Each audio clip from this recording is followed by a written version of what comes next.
dengan kehadiran suatu sistem pembayaran yang efisien dan dapat diterapkan secara nasional dan internasional. Bank Indonesia meluncurkan Quick Response Indonesian Standard atau disingkat KRIS untuk menjadi satu-satunya QR yang efektif berlaku mulai 1 Januari 2020 di Indonesia guna mewujudkan kemerdekaan dan kebebasan dalam bertransaksi. Assalamualaikum warahmatullahi wabarakatuh.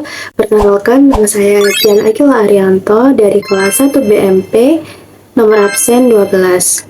Jadi, penjelasan kali ini berjudul KRIS, Revolusi Pembayaran Digital dan Perilaku Konsumen di Kota Malang.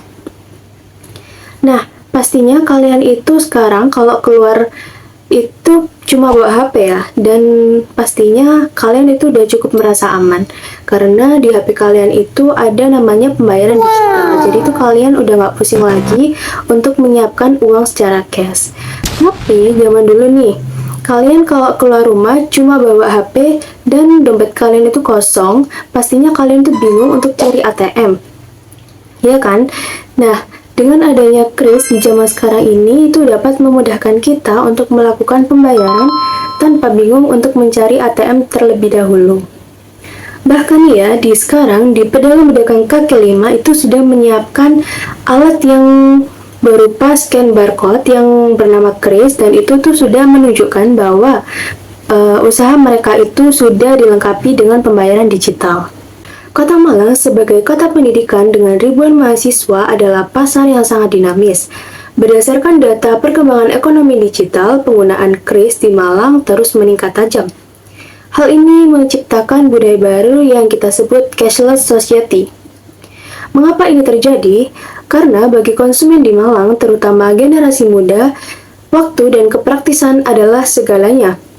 KRIS bukan sekedar alat bayar, tapi solusi atas kebutuhan transaksi yang cepat dan tercatat secara otomatis di aplikasi. Mari kita bedah menggunakan model black box. Dalam model ini, pikiran kita adalah sebuah kotak hitam yang mengolah informasi.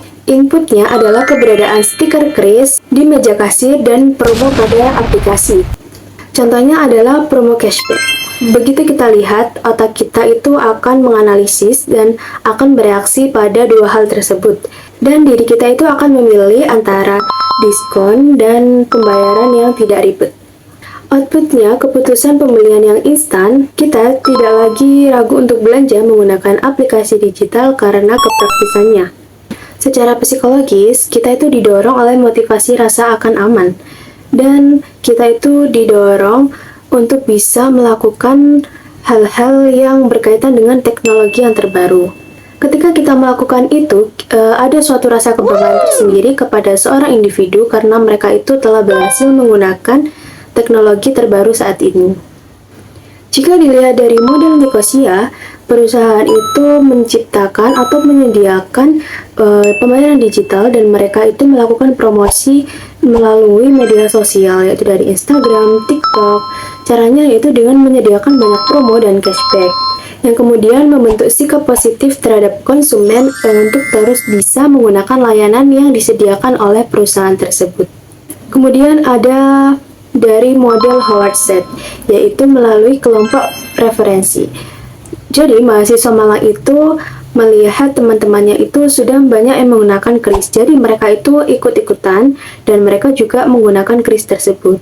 Karena jika mereka tidak menggunakan hal tersebut, mereka itu akan merasa ketinggalan zaman dan mereka itu nggak lagi tahu teknologi terbaru. Jadi hal tersebut adalah pengaruh sosial dalam perilaku konsumen. Namun, di sini tuh ada hambatan tersendiri dari penggunaan pembayaran digital. Karena nih, misal kita lagi di suatu daerah terpencil atau di suatu daerah yang koneksi dan sinyalnya itu kurang stabil. Jadi, kita itu akan susah membayar. Ketika kita sudah antri panjang dan kita itu sudah menginginkan barang tersebut, dan saat kita membayar, kita itu tidak memiliki koneksi dan kuota. Jadi, kita akan kebingungan dengan hal tersebut. Kita akan merasa kecewa dan tidak sesuai dengan ekspektasi yang selama ini kita pikirkan dengan adanya kemudahan pembayaran digital. Hal ini memicu perilaku baru yang ada di Kota Malang. terutama pada konsumen. Nah, sehingga banyak konsumen yang akhirnya tetap memilih untuk siaga menyiapkan uang dengan nominal yang sedikit, tetapi mereka itu sudah menyiapkan uang untuk melakukan pembayaran darurat ketika mereka tidak bisa menggunakan pembayaran digital. Ini menunjukkan bahwa meskipun kita bergerak ke arah digital, faktor lingkungan fisik seperti sinyal itu tetap memegang kendali atas perilaku kita. Jadi kesimpulannya yaitu fenomena kris di Malang merupakan perpaduan antara teknologi, kebutuhan psikologis akan kemudahan, dan faktor lingkungan sosial. Sebagai pelaku bisnis, memahami hambatan seperti kuota dan jaringan internet sangat penting karena untuk memastikan bahwa pengalaman konsumen itu tetap maksimal. Demikian analisis dari penggunaan pembayaran digital melalui kris untuk pemenuhan tugas UTS perilaku konsumen saya. Semoga dapat bermanfaat bagi teman-teman semuanya. Terima kasih sudah menonton. Wassalamualaikum warahmatullahi wabarakatuh.